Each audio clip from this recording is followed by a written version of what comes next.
श्री भक्तमाल में श्री नामदेव जी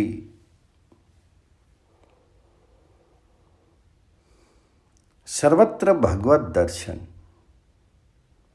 एक बार अकस्मात ही सायंकाल में श्री नामदेव जी के घर में आग लग गई, पर आप तो जल थल और अग्नि में सर्वत्र अपने प्यारे प्रभु को ही देखते थे, अतः अपने घर में जो दूसरे सुंदर पदार्थ घी गुड़ आदि जलने से रह गए थे उन्हें भी उठा उठा कर जलते हुए आग में डालते हुए प्रार्थना करने लगे।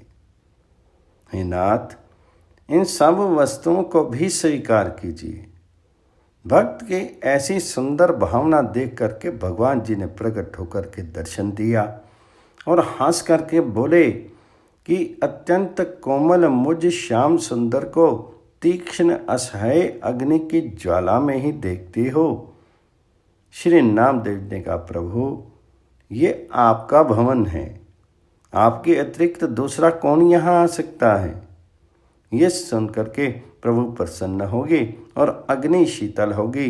प्रसन्न हुए भगवान जी ने अपने हाथों से नामदेव जी का सुंदर छप्पर छा दिया। सुबह होते ही लोगों ने वैसा सुंदर छप्पर देखा तो आश्चर्य में पड़ गए और नामदेव जी से पूछने लगे कि ये किसने छाया है। जिसने ये छाया है उसे बता दो तो हम भी छुआ लें। जितनी मजदूरी वह मांगेगा हम उतनी दे देंगे।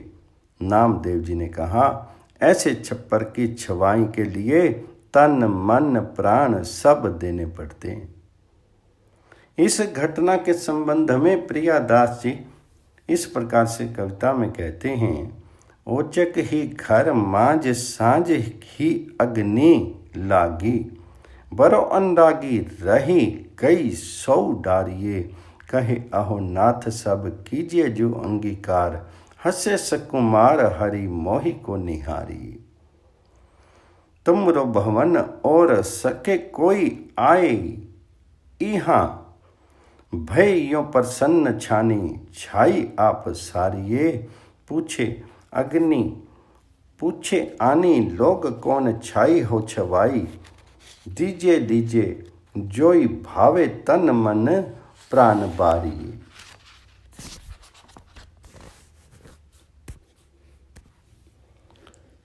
यह है श्री नामदेव जी द्वारा तुलसी दल और राम नाम की महिमा का प्राकट्य। पंढरपुर में एक बहुत बड़ा धनी सेठ रहता था। उसके यहाँ तुलादान का उत्सव हुआ। उसने अपने को सोने से तोल करके नगर के सभी लोगों को सुना दिया। सेठ ने लोगों से पूछा, कोई रह तो नहीं गया। तब लोगों ने कहा, श्री नामदेव जी भगवान जी के बड़े प्रेमी संत हैं, वे रह गए हैं।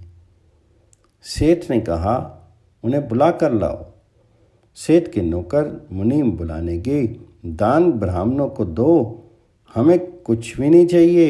ये कहकर के बड़भागी श्री नामदेव जी ने पहली और फिर दूसरी बार लोगों को वापस लौटा दिया। जाने से मना कर दिया, पर तीसरी बार अति आग्रह देख करके आप सेठ के घर आए और सेठ जी से बोले, तुम बड़े भाग्यशाली हो, कहो हमसे क्या चाहते हो। तो सेठ जी ने कहा, आप मेरे द्वारा दिए गए कुछ धन को स्वीकार कीजिए जिससे मेरा कल्याण हो। नामदेव जी ने कहा, तुम्हारा कल्याण हो तो गया, अब मुझे कुछ देने की आपकी प्रबल इच्छा है तो दीजिए। श्री नामदेव जी एकमात्र प्रिय सर्वस्व तो श्री गोविंद चरण प्रिय श्री तुलसी है। ऐसे श्री तुलसी के पत्ते में आधा राम नाम अर्थात केवल रा लिख करके उसे दिया और कहा कि इसके बराबर तोल करके दे दीजिए। सेठ ने अभिमान पूर्वक कहा, महाराज क्यों हंसी करते हो, इतने थोड़े से सोने से क्या होगा, कृपा करके कुछ अधिक लीजिए जिससे मुझ दाता की हंसी ना हो। नामदेव जी ने कहा, इसके बराबर सोना तोलकर देखो तो सही, फिर देखो कि क्या विचित्र खेल होता है। यदि तुम इसके बराबर पूरा करके सोना दे दोगे तो मैं तुम पर प्रसन्न हो जाऊंगा, ये सुनकर कर सेठ जी एक तोलने का कांटा ले आए और एक और तुलसी पत्र तथा दूसरी ओर सोना चढ़ाया। उस समय बड़ा विचित्र आश्चर्य हुआ, सोने का ढेला तुलसी पत्र से बराबर नहीं हुआ। सेठ जी उदास हो गए, जिससे 5 मन तोला जा सके ऐसा बड़ा तराजू मंगवाया। उस पर एक और तुलसी पत्र, दूसरी ओर घर भर का संपूर्ण सोना चांदी आदि रखा। पूरा ना पड़ने पर जाति कुटुंब वालों के घरों से ला लाकर बहुत सा धन रखा, परंतु वह सब तुलसी पत्र के बराबर नहीं हुआ। श्री राम नाम लिखित तुलसी पत्र के महत्व को देख करके घर के सभी स्त्री पुरुषों के समेत सेठ जी को बड़ा शोक तथा दुख हुआ। श्री नामदेव जी ने विचारा कि अभी इन्हें तुलसी पत्र एवं श्री राम नाम की महिमा का पूरा अनुभव नहीं हुआ है। इसलिए वे बोले, आप लोगों ने जितने व्रत, दान और तीर्थ स्नान और पुण्य कर्म किए हों उनका संकल्प करके जल डाल दीजिए। सभी लोगों ने पुण्यों का स्मरण कर करके संकल्प पढ़ करके जल डाला, पर इस उपाय के करने से भी काम नहीं चला। जिधर तुलसी पत्र रखा था वह पड़ला अपने पैर भूमि में गाड़ रहा था। ये देख करके सभी लोग लज्जित हो गए और प्रार्थना करने लगे कि इतना ही ले लीजिए। श्री नामदेव जी ने कहा, हम इस तुच्छ धन को लेकर क्या करें? हमारे पास तो राम नाम धन है। यह धन उसकी बराबरी नहीं कर सकता। इस धन से कल्याण होना संभव नहीं है। नाम की और तुलसी की महिमा देख करके आज से इस धन को तुच्छ समझो और राम नाम रूपी धन से प्रेम करो, गले में तुलसी धारण करो, राम नाम जपो। यह कहकर के श्री नामदेव जी ने सबके हृदय में भक्ति का भाव भर दिया। सबकी बुद्धि प्रेम रस से भीग गई। इस भक्ति भाव का वर्णन श्री प्रियादास जी ने इस प्रकार किया है।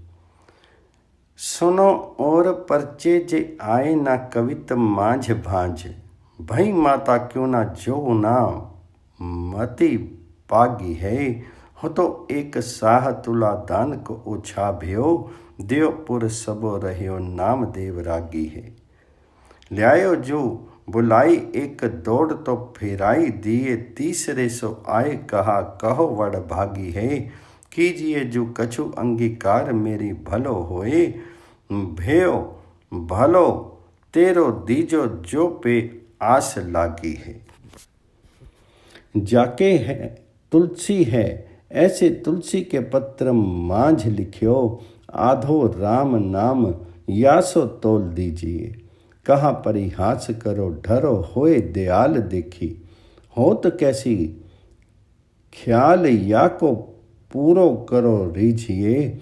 ले आयो एक कांटो ले चढ़ायो पात सुना, संग भयो बड़ो रंग सम होत नाही छीजिए।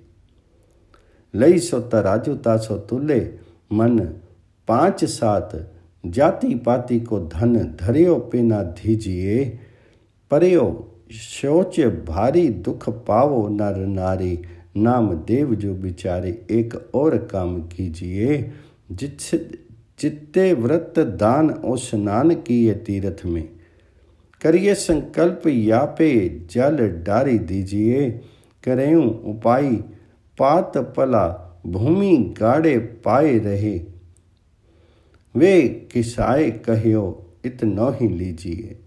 लेके करा कहाँ करे सर्वहु ना करे, भक्ति भाव ले भरे हिये मति अति भीजिए।